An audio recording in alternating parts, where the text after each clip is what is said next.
आजकल ऐसे बहुत से लोग हैं जो इस चीज से परेशान है कि मेरी एज निकल गई लेकिन मेरी अभी तक शादी नहीं हुई। हो सकता है उनके पास अच्छे रिश्ते ही ना आए हों या फिर कभी रिश्ते आए हों तो वो मटेरियलाइज नहीं हो पाया। कुछ केसेस में तो एंगेजमेंट हो जाती है लेकिन शादी टूट जाती है।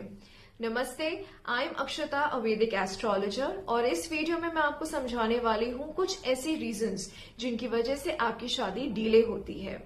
लेकिन आगे बढ़ने से पहले ये समझना जरूरी है कि एस्ट्रोलॉजिकल पॉइंट ऑफ व्यू से डीले का मतलब क्या है।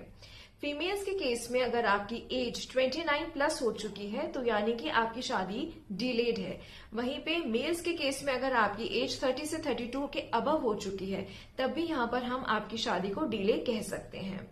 अब डिले जो है ये एक प्लैनेटरी डिसिप्लिन है, ये सिर्फ एक कार्मिक लेसन है और कुछ ऐसे रॉन्ग टाइमिंग है। इसका मतलब कभी ये नहीं है कि आपका लक खराब है।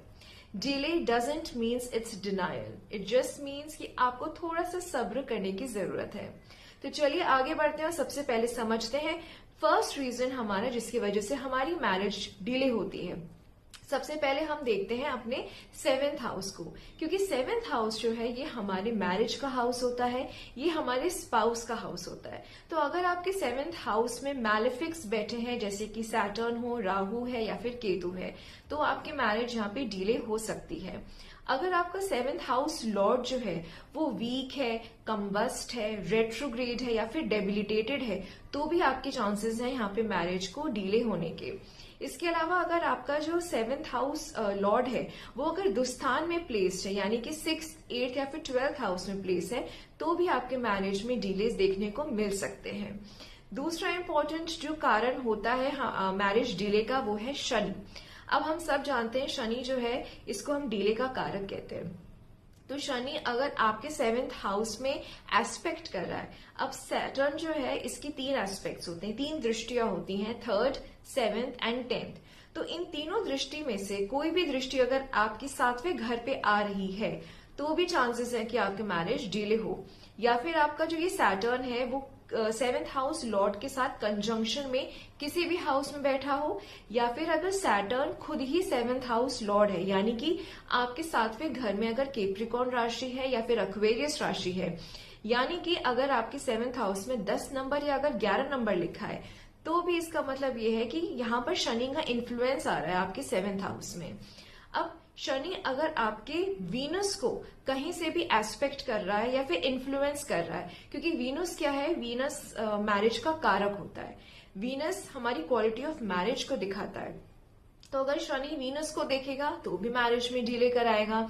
वहीं शनि अगर हमारी मून को देखेगा, अब मून क्या है, मून हमारा माइंड है, हमारे इमोशंस हैं, तो इट्स वेरी नेचुरल कि अगर शनि हमारी मून को एस्पेक्ट करता है, इन्फ्लुएंस करता है, तो कई बार ऐसा होगा कि आपका मन ही नहीं करेगा शादी करने का।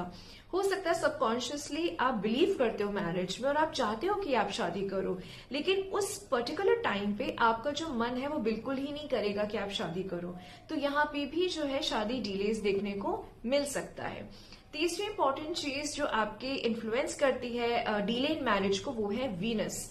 अब जैसे मैंने समझाया वीनस जो है वो कारक ऑफ मैरिज है। तो अगर वीनस आपका कंबस्ट है, कंबस्ट यानी कि वो सन के बहुत ज्यादा करीब आकर बैठा है या फिर वो रेट्रोग्रेड है, वीनस अगर आपका डेबिलिटेटेड है या फिर दुस्थान यानी कि 6, 8 या 12वें घर में बैठा है तो भी आपका देख सकते हैं कि आपके मैरिज में डिलेज होंगे। इसके अलावा जो चौथी चीज इंपॉर्टेंट है जो मैरिज डिले करती है वो है राहु केतु का एक्सेस। अगर राहु केतु आपके 1-7 एक्सिस में है यानी कि अगर राहु फर्स्ट में है, केतु 7th में है या फिर केतु फर्स्ट में है और राहु 7th में है तो भी देखा जा सकता है कि आपके मैरिज में डिले हो। और यहाँ पे बहुत सारा चांस है कि आप एक अनकन्वेंशनल मेथड ऑफ मैरिज अपनाएं। हो सकता है आप एक ऐसे व्यक्ति के साथ शादी करें जिसकी सोच आपसे बिल्कुल नहीं मिलती, जिसका खाना पीना यानी कि वो बिल्कुल ही अलग कल्चर का हो सकता है, कोई फॉरेनर भी हो सकता है।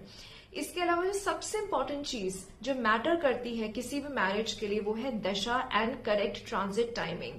बिना प्रॉपर दशा के, जब तक आपके 7वें घर की दशा ना आ जाए, 7वें घर के मालिक की दशा ना आ जाए, अगर वीनस की दशा ना आ जाए, कहीं ना कहीं राहु भी जो है मैरिज कराता है, तो अगर आपकी राहु की दशा नहीं आएगी तो भी आप देख सकते हैं कि आपका मैरिज थोड़ा सा डिले हो सकता है। और किसी भी मैरिज के लिए जुपिटर की ब्लेसिंग होना बहुत जरूरी है, क्योंकि जुपिटर जो है वो गुरु है। तो अगर गुरु का जो ट्रांजिट है वो आपके 7th हाउस को ब्लेस कर रहा है, तो भी आप देख सकते हैं कि आपकी मैरिज जो है वो टाइम पे होगी, अदरवाइज वो डिले हो सकती है। इनमें से कोई भी चीज अगर आपके चार्ट में मैच होती है तो मुझे नीचे कमेंट्स में जरूर बताइएगा, and do not forget to subscribe me.